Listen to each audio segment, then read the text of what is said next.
to go to foreclosure. And the piece that he didn't give you, I'll give you now. See, it used to be historically that people who fell 90 days behind on their mortgage, about 50 to 60% of those people made it up. They figured out a way to catch up on their mortgage payments. 50 to 60%. What did they do? They went and got a second job. They borrowed money from family. How many people are getting a second job today? How many people are still looking for a first job? And when they go to family to borrow money, you know that 401k that families have is like a 201k now. They'll loan a lot of it out. You know what the cure rate with somebody that's 90 days delinquent right now in this country is? It's not 60% anymore. It's less than 1%. 99% of the people who fall 90 days behind in their mortgage will wind up as a distressed property of some sort. Are we talking about that with our agents? Do we know what those numbers are in our communities? Ladies and gentlemen, we have to get away from like the CMA. Let's talk about what things are sold for the last 6 months. People are looking about the value of property, whether they're selling it or buying it. We become more like stockbrokers. Let me ask you a question. What would be the value of a stockbroker if he came into you and said, well, let me tell you what stocks have sold for the last 6 months? How much would you pay a guy for that information?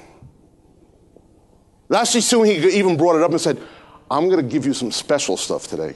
I'm going to tell you what stocks are selling for today. We don't need a stockbroker for that.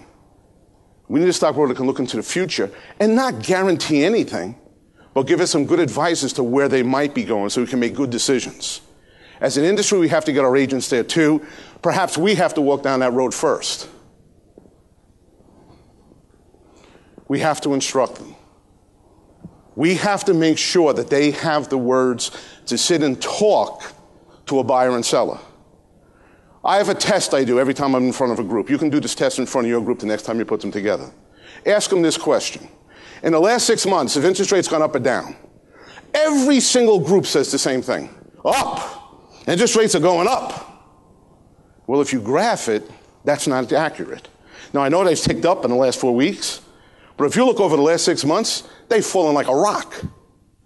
So if your agents are communicating to your buyers, well, you better buy now because interest rates are rising. Well, you know, if the buyer goes back and checks in Google, you know, and understand that they do that. When we go to a doctor and get medication, they give us the medication and tell us the side effects. What's the first thing we do when we get home? We Google it to make sure that that doctor who went to 4 years of college, 3 years of medical school, 3 years of internship got it right. You don't think they're Googling what your agents are telling them? So if an agent hasn't had a buyer call back, maybe it's because they gave them information they thought to be correct that was inaccurate. When the buyer checked it, they realized that in their mind, the agent was what? Lying to them to do what? Make a deal. And you better hope that buyer isn't on Facebook or Yelp or any of those other things letting all their friends know. We have to know what that true information is, and we have to effectively help them, instruct them on how to communicate it. And communicating effectively to your people is important. I've heard a lot about square footages and everything.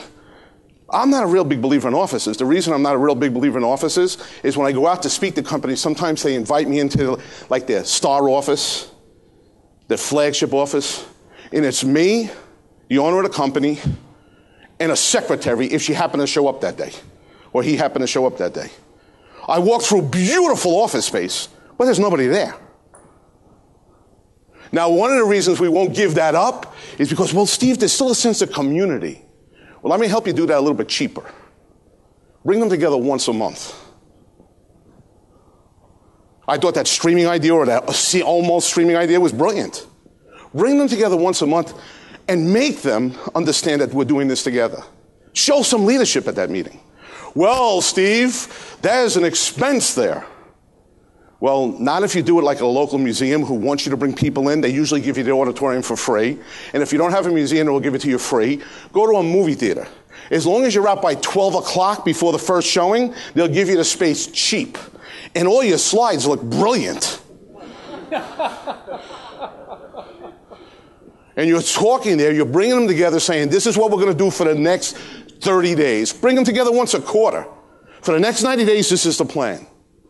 Communicate to them effectively. Make them understand they're part of a team. Make them understand what's important now. That's crucial to us right now.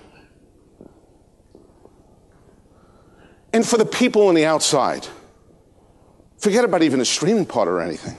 We like to talk about recruiting. I don't think it's recruiting right now. There are so many brokers that are confused about what's happening, and they have real good agents over there. I don't think we should recruit those agents. I think we should rescue those agents. As an industry, we can't lose one good agent right now. As an industry. We can't lose that top producer who just started 6 months ago, hasn't reached the level of top producer yet, just like every single top producer didn't reach it after 6 months. But we have to feel about this person, whether it be a he or she. When we're having group meetings and we're bringing them together and giving them great information, guess what your agents start to become? It's a horrible word, but it happens. A cult. And when they become a cult, guess what? They start talking to other people. And they start bringing them to those meetings. And if you have a great message in that meeting, and ladies and gentlemen, let me understand, that meeting doesn't have to be expensive. They're not worried about you giving them a great meal right now. They're worried about feeding their families right now. Give them an education so they can make a deal. They're not worried so much about the split. They're worried about, do I have a deal to have a split on? They're not worried about getting a bigger plaque. They're worried about having a bigger mission. And that's what leaders give. They give the company mission. You could do a lot of different things on that. Do you realize that 10% of all the homeless people in this country are a direct result of foreclosure? Said the amount of homeless children who went to school this past September was up 75%. We have to turn that around. We have to get this market right. Give them a mission.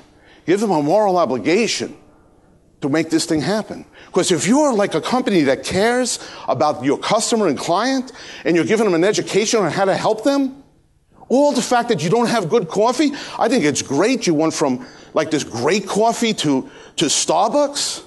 How about water? Water, you cut that Starbucks expense out. You know, whenever I do a meeting of my own with my followers, I say, listen, stop at Starbucks on the way in. You're getting water, and you're not even getting a cup. Bring your own cup. Because it's not about me making you feel good right now. It's not about me making you feel important. The only thing that's going to make you feel important is you're doing deals. You're helping people. You're doing what realtors do. Now, this year, you should plan in 5, 3, and 1 year stretches. That's what leaders do. Do not manage that way.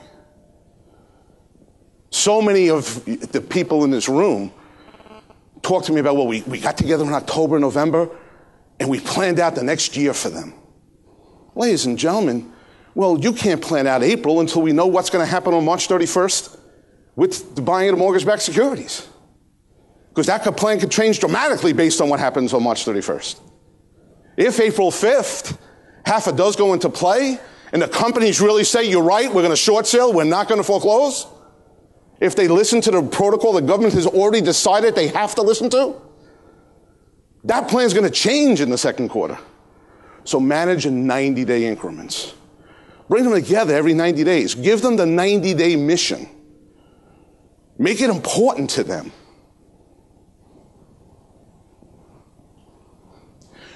And bring them all together in one spot. Now, I will say this. I could give you plenty of examples of what's going to happen. I'm going to give you one. Sitting in the corner, Kevin, just raise your hand. Kevin Claplin's with Long Realty. Long Realty brought all the agents together in the middle of November and gave them a mission. In order to save Tucson, we have to adjust prices, especially in the mid-tier and upper-tier markets. November, they brought them together. Most of us were doing what in November? Trying to find our agents. They brought them all together in a movie theater, gave them a mission. Well, is that the best time to necessarily give a mission? Well, let's talk about the results that happen in the next 6 weeks. Through the end of November, through December, during holiday time, they got 689 price breaks.